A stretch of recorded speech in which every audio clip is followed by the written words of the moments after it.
Well, hey guys, welcome back to Relentless Talk Radio. This is segment 38 of in episode 1, episode 38, segment 1. And today we're talking about patience. So I'm moving again. It's the second time I've moved in a year, and so my patience level is pretty, shall we say, diminished. So I am interested in hearing about what my fellow guests have to say about patience in their life. So the idea that patience is a virtue. I've heard it said that you don't pray for patience because God will send you reasons to practice it. You think that's true? You think that if you think about being patient too much, it actually, the world and the universe gives you opportunities to be more patient?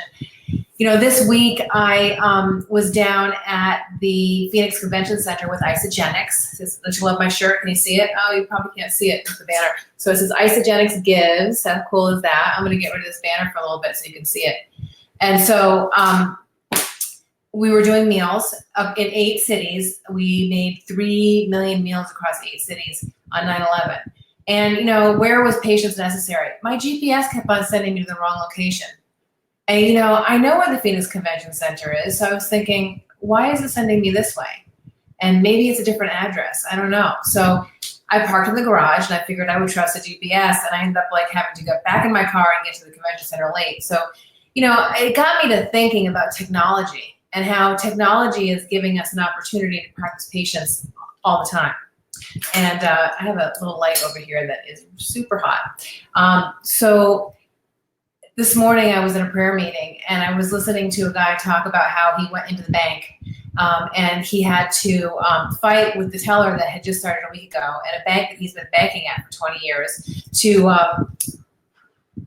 cash a check for him. And just the whole process had changed, and the teller was talking to him like, you know, he didn't know what he was talking about. And, you know, I just think that I had Cox here the other day. I'm sorry, Cox, I'm going to have to out you. We called and made an appointment to change the internet, and I called and spoke with 2 people on the telephone, got a confirmation number. Vendor got the guy got here and had to wait for literally, I'm kidding you not, 4 hours for the work order to be changed. It took me 6 hours to get my internet switched on Tuesday or Wednesday last week. I forget what day it was, Thursday. And I just think that we all have these opportunities of technology to have to multitask in so many directions, and that technology is not always our friend. I don't know if you can relate to what I'm saying. If you know, every day you get up and you have to beat technology into submission, and you have to deal with customer service, you're going to wait on hold. As a business consultant, which I'm moving away from practicing actively as a consultant now. And one of the reasons why is because you spend so much time on the phone with every single vendor trying to get things done. And so in my mind, I'm constantly saying, Michelle, be patient, be patient, be patient. Recently, I had a vendor who shall remain nameless, who I was patient with. I'd given them a project to do in February, and the project didn't come to completion. You know, I definitely had to look at what my part in that transaction was. And when I look at it, I think the biggest part in that transaction is I was being too patient. I was waiting. And so I'm taking a look at patience lately, both in when I need to practice it and when I need not to practice it. When I look back on this situation, I probably should have pulled the plug on that in May or June, when I realized the project wasn't going the way I wanted it to go. But I kept on being patient, and I think that kind of, you know, nipped me in the butt. And also confused me. Have you ever had that happen? Where you're being patient with something, and you're waiting, you're being patient, you're waiting, you're being patient, and you forget what your point was? That happens to me lately a lot. And I think it probably has to do with being in menopause. That's just the truth. You know, I think that my brain doesn't retain information as well as it used to.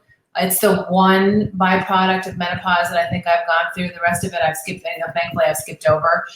No night sweats or, you know, moodiness or all that kind of stuff that comes with menopause. But one of the things that has happened for me is that my ability to retain information over time has diminished. And so that also makes me think about patience in a different way, right? So I have to adjust how patient I am based upon how my 52-year-old brain is functioning right now.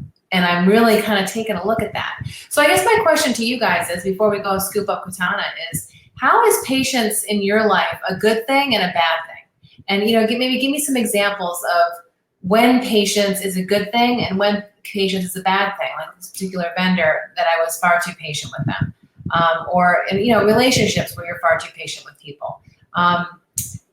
And then also being patient with myself. I mean, I think last week we talked about change management, and I'm moving, so I have a lot of moving parts, and I have a lot of projects that I'm closing out, rebranding.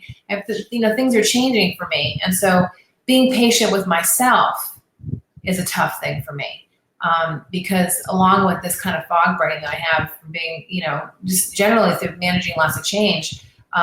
Simultaneously, I have to be patient with myself. So my question for you this week is, when is patience good or bad, either with others or with yourself? And give me some ideas. So I'm hoping that you guys are actually going to start to watch this first 10-minute segment and tune in and give me some feedback about what you think of the over topic each week. I'm going to ask Katana, who's a fellow bikini competitor, who's up next, and also Max Anderson, who's the owner of Picnic Tree Productions, video guru, what he thinks about patience and whether it's a good thing or a bad thing. So come on back for segment 2 with Katana. I'm going to sign out and go scoop Katana up. All right, guys, take care and see you in segment 2.